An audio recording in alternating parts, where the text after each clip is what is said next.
We will be looking at the cultural differences of mainland China and Hong Kong, as well as the political differences, and what it would mean if Hong Kong became more integrated into mainland China.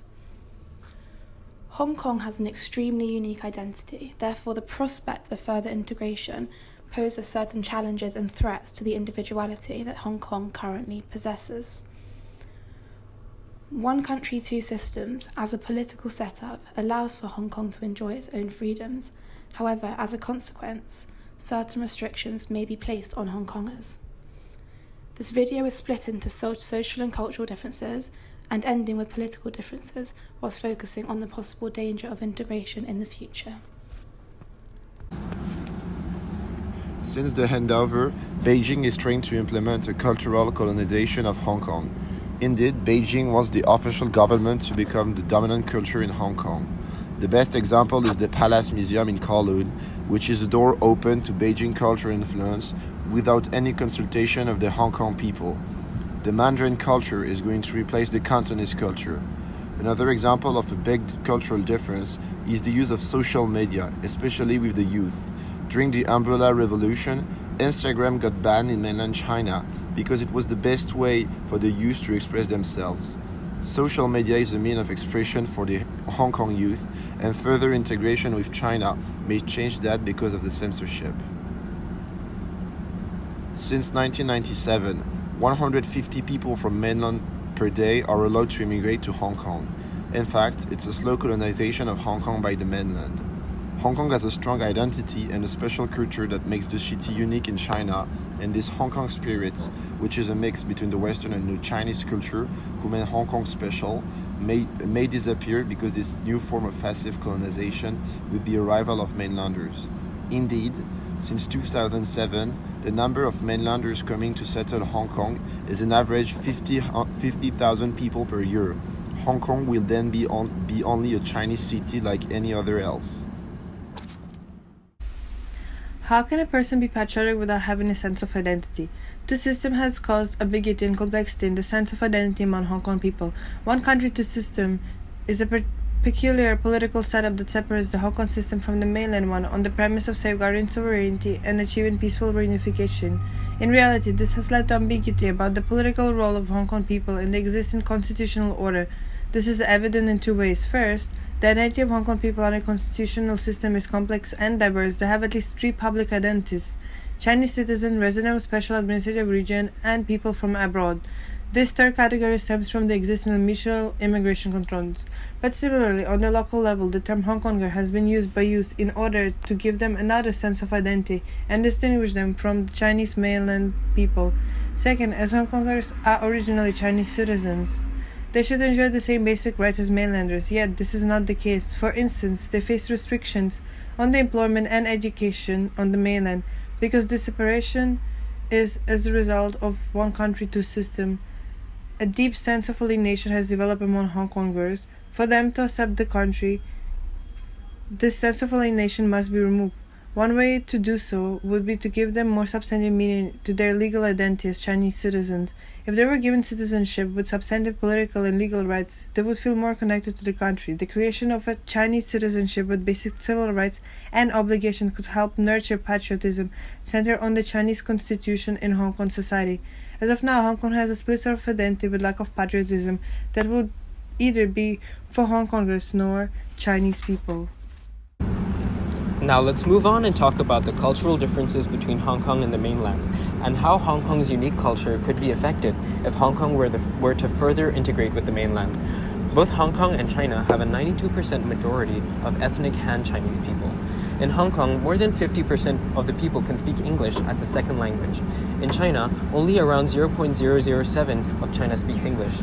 China has one of the lowest amount of English speakers as part of its population. 0.007 might sound small, but it actually accounts for 10 million people in China, which is more than the population of the whole of Hong Kong. Mother tongue is another major cultural difference between the Hong Kongese and Chinese people.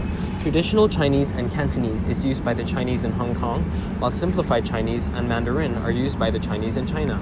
Religious expression in China is not allowed. However, it is not illegal to practice one's religion in private. In Hong Kong, there are no such laws regarding religion. and citizens are allowed to express their religion freely as long as it is not used coercively or as a justification for illegal actions.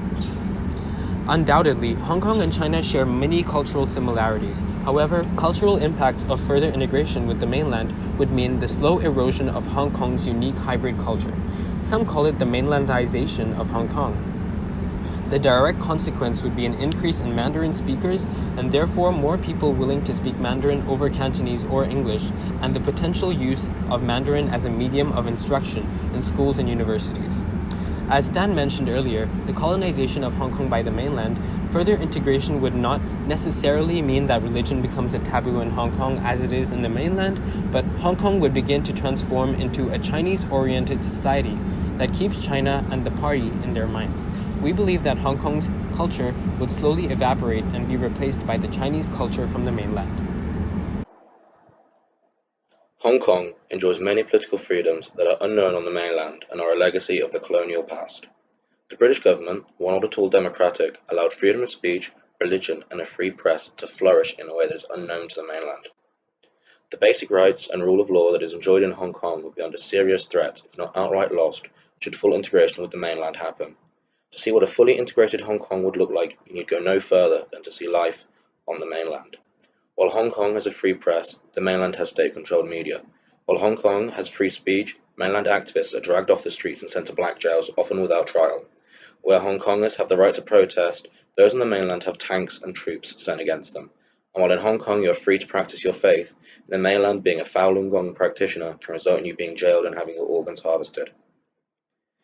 Even now, you can see that these basic rights are being eroded by influence from the mainland, in terms of the heavy-handed response to the umbrella movement, banning of foreign journalists, and the abduction of bookshop owner Lam Wing Kei. Further integration with the mainland would only increase these events and make them more likely, as Beijing attempts to increase its control over the population. To see what a future where integration in China happens, you only have to look at what is currently taking place in the Xinjiang Autonomous Region. The local Uyghur population is being persecuted for their religious beliefs and ethnicity under the guise of stopping terrorism. Local people are rounded up into re-education camps and are then replaced with the ethnically Han, who are imported by Beijing in an attempt to outnumber the local population, thus making it more loyal.